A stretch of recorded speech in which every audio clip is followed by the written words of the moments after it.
I just keep looking back at it. I can't stop looking back at it because this is not the Epcot that I remember.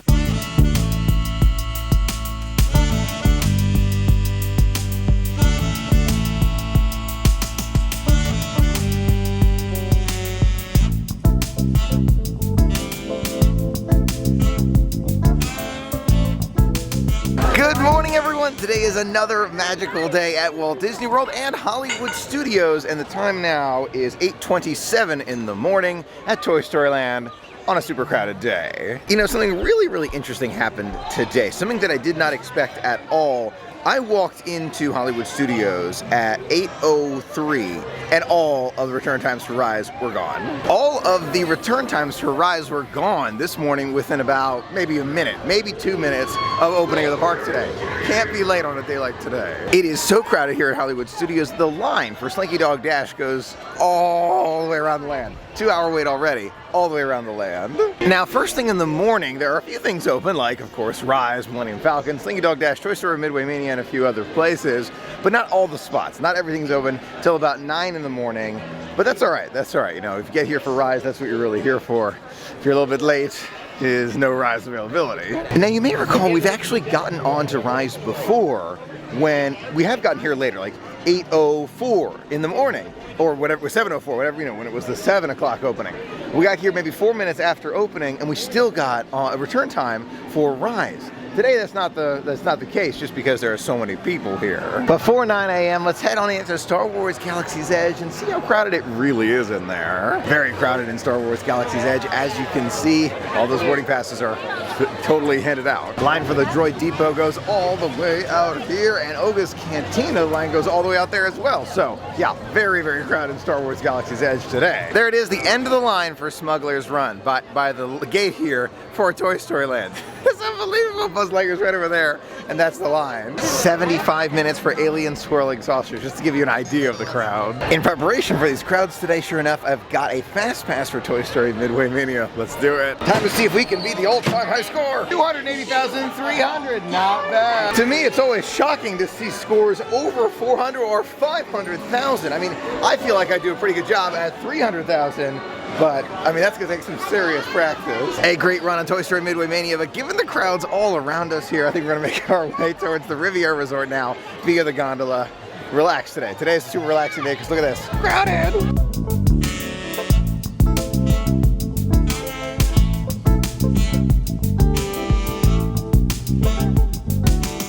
Here at Primo Piazza for breakfast. It's bright and early in the morning. Wanted to come somewhere where it's a little bit less crowded. This is a great spot. And they've got some amazing looking items here, like the smoked salmon everything bagel and breakfast pizzas. That looks really good. Croque Madame and the cinnamon crumble French toast. It all looks super good. Thanks to the very kind server here at Primo Piazza, I'm getting the breakfast platter. I heard it's one of the best things that they have here for breakfast. I was tempted by the pizzas, but they said, Michael, try that platter. So that's what we're going to do today. It is thanks to Steve. Steve, thank you so much for the gift card. It means a tremendous amount. From Primo Piazza, we've got that very special egg breakfast here. It looks amazing with sausage. There's a roll there. There's bacon, eggs. It looks so good. Got vegetables in there as well. And I believe there's some, I can't remember what it is, potatoes on the bottom there. Very excited to dig in. Again, this is thanks to Steve. Steve, thank you so much for your gift card. It means a tremendous amount. Let's dig in. Here it is, eggs from Primo Piazza. Oh my gosh. Oh my gosh. I'll be honest with you, I had second thoughts as soon as I ordered it about ordering just like a breakfast platter. I thought to myself, oh, eggs, bacon, you can get it anywhere, right? Nope. Usually I put salt on my eggs to add a little extra flavor. These don't need it. Surprisingly, I don't know, it tastes a little salty, but I know it's not salt. Something else in there, some onion or some other flavor that is outstanding. I may need the recipe for these eggs. Here's some mashed potatoes, maybe mixed with polenta cheese. Not 100% sure, but let me try what it's resting on right here. Almost like a grits, but it is so good.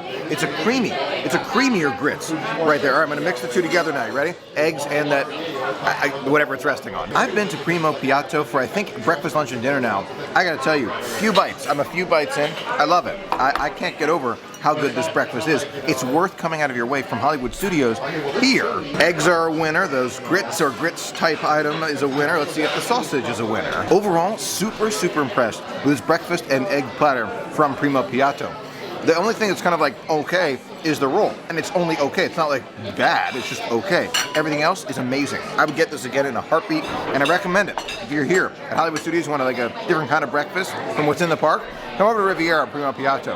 That's super good. As I'm walking through here, there's something happening in the event room right here. You can see there's Mediterranean Masterpiece, Paint Your Own Animation Cell, other painting and scavenger hunts all around, all happening right here. Very interesting. Now, I don't usually see Voyagers Lounge totally empty, but here it is, sure enough. Take a look. Classic Mickey right there, and then you can see Walt and Lillian right there with Mickey there. His hat that he wore in this photo. The history in this room alone is truly, truly fantastic. Voyagers Lounge here, really worth a visit. All right, now back on the gondolas, we go towards Epcot. Sitting and relaxing inside the Yacht Club lobby here, and you know, it gets me thinking about the future of lobbies at Walt Disney World, and I'm thinking specifically about the Star Wars Resort at the moment. The Star Wars Resort is supposed to be like a cruise terminal in a way. You go, you either bring your car or take a bus or whatever it is, and you arrive there, you check in, and then you blast off to the ship that you will be staying on for the next 2 days. That resort will be very different than any other Disney resort we have because you, in my mind, won't be able to stay and enjoy the lobby the same way. I have a feeling you'll be able to visit possibly the outside area, maybe even the check-in area, but that blast off, that is going to be totally reserved for guests going to that Star Wars hotel. It's no doubt going to be an experience unlike any other, and you know I want to be there. Of course I do. Hopefully we get a chance to go. Cross your fingers. I think we will. We just gotta save up way in advance, but it's going to be unlike anything we've ever seen before. I'm in the Ale and Compass Market right now, and there is a whiteboard here with your favorite of the 7 dwarves. Dopey's really in the lead there. Yeah. I'm going to say Dopey.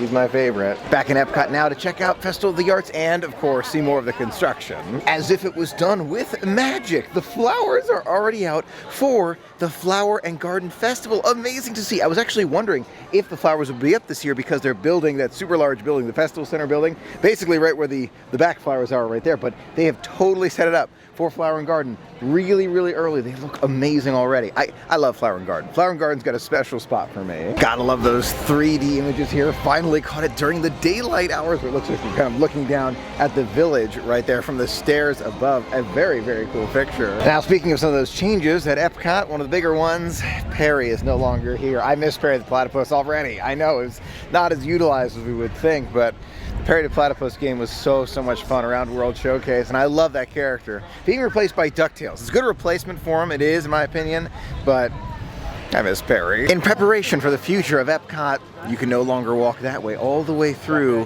where Future World used to be. It's all kind of like around the circular version of Future World. Now, with that pathway closed off, it'd be very, very difficult to get around all of Epcot without maybe 2 ways in. So, as the monorail greets us, you can see we're going to turn around here, and right by where Cosmic Rewind is, there's a pathway. Here it is, the pathway that we predicted way back when. Take a look, there it is. You can actually walk all the way down here, turn left, and you're right underneath of Spaceship Earth. There's a ramp for us to go down right over here, and then a pathway that turns around. There's a lot more of this signage everywhere. Park exit, and even showing you where different things are, so you can find your way around while the construction walls are up. This walkway takes us all the way to guest relations, and take a look at this signage. Mission Space, Epcot Experience, Mouse Gear, and more. You can see it lets us out right over here near one of the exits of Spaceship Earth over there. There's the wall that continues around now. Take a look.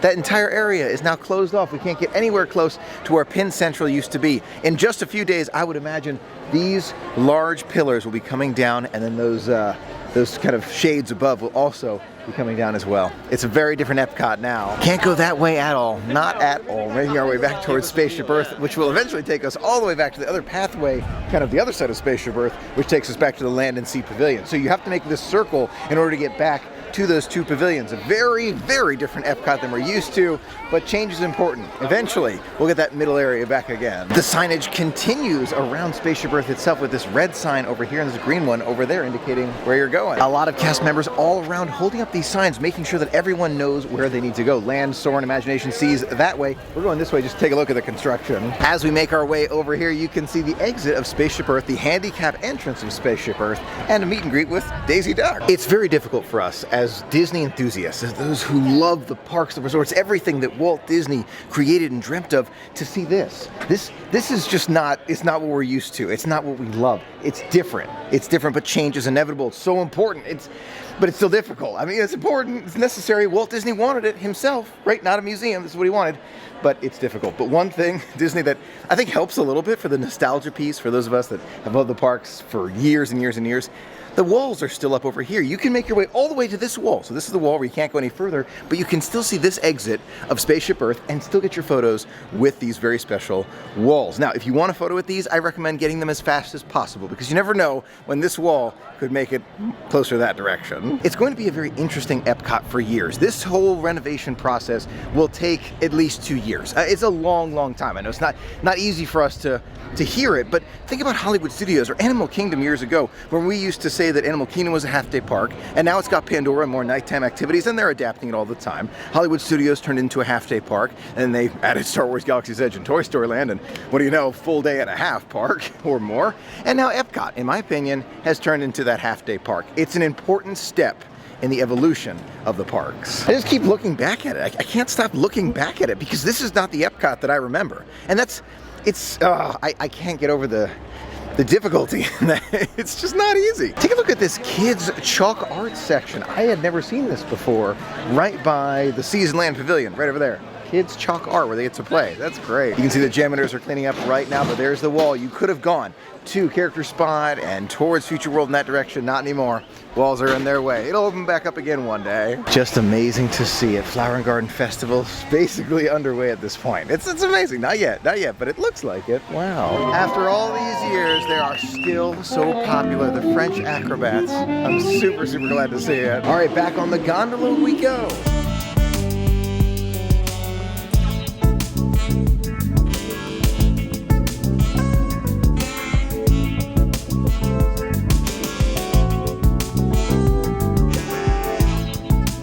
Today was so much fun, and seeing those changes at Epcot, it's difficult to see, I know, but don't worry, with time, those walls will come down. Thanks so much for sharing in the magic with me today. It was so much fun sharing it all with you. Until next time, have a magical day.